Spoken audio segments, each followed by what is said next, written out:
What's up, guys, and welcome to the channel. So tonight I am burning some wood in the stove and I'm gonna go over my blower setup.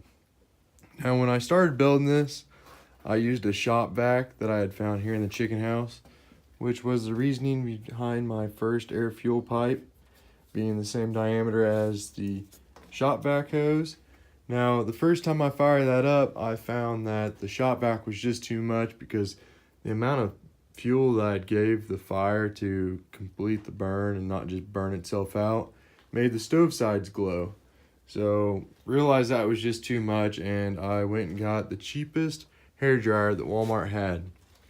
And then I brought it back, fired the stove up again, was trying to stabilize the stove, and then the hair dryer melted a hole in the shop vac hose, the heat, not even thinking that it would do that, but it did. So we taped down the cool button, tried it again, we got it to stabilize, and that worked great. So I decided to take the heating element out of the hair dryer. One, because it pulled too much electricity for just being a blower for the stove, and two, I didn't even need the heating element, so why keep it in there? So what I did was I got a 110 AC to 12 volt DC adapter, wired it into a pulse width modulation controller. I got that from Amazon for like $7 or $8, I think. So that controls the on-off cycle of the DC motor in the hair dryer. So when it's, low, it's off more than it's on. But as you turn it up 50%, it's on off, the same amount of time. And then when it's all the way up, it's just completely on.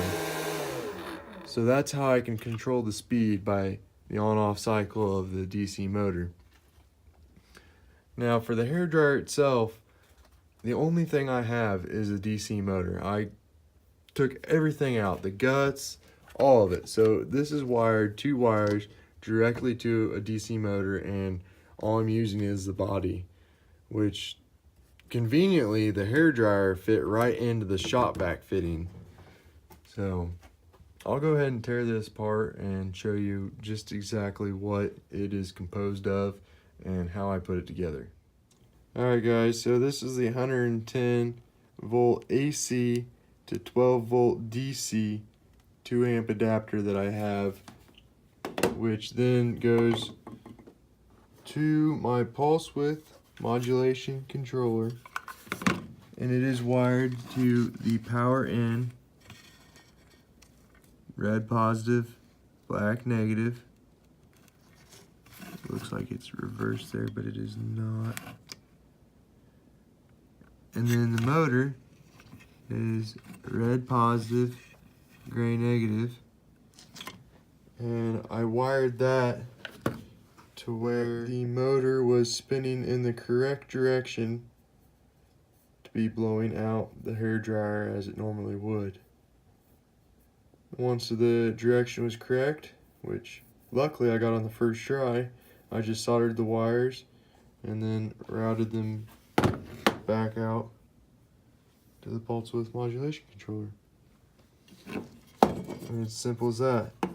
Now I took a voltage regulator cover off of a tractor and cut out a place for the display, the speed knob, and the on-off switch. And then I just screwed it to the wall. Kind of left a gap underneath the 2x4 for the wires to stick out the bottom and the back, which I could just make a little notch for them if it was flush, like here. But yeah, going back, I would have, before I got to the hair dryer, I would have measured what the voltage was at the motor. It needs to be the AC-DC adapter with the adjustable voltage, like a tattoo gun would use that. That's what I found on Amazon. And then I would have pretty much maxed my motor out, whatever it would have got on the high setting on the adapter. And then to slow it down, I would have just pulled voltage away from it.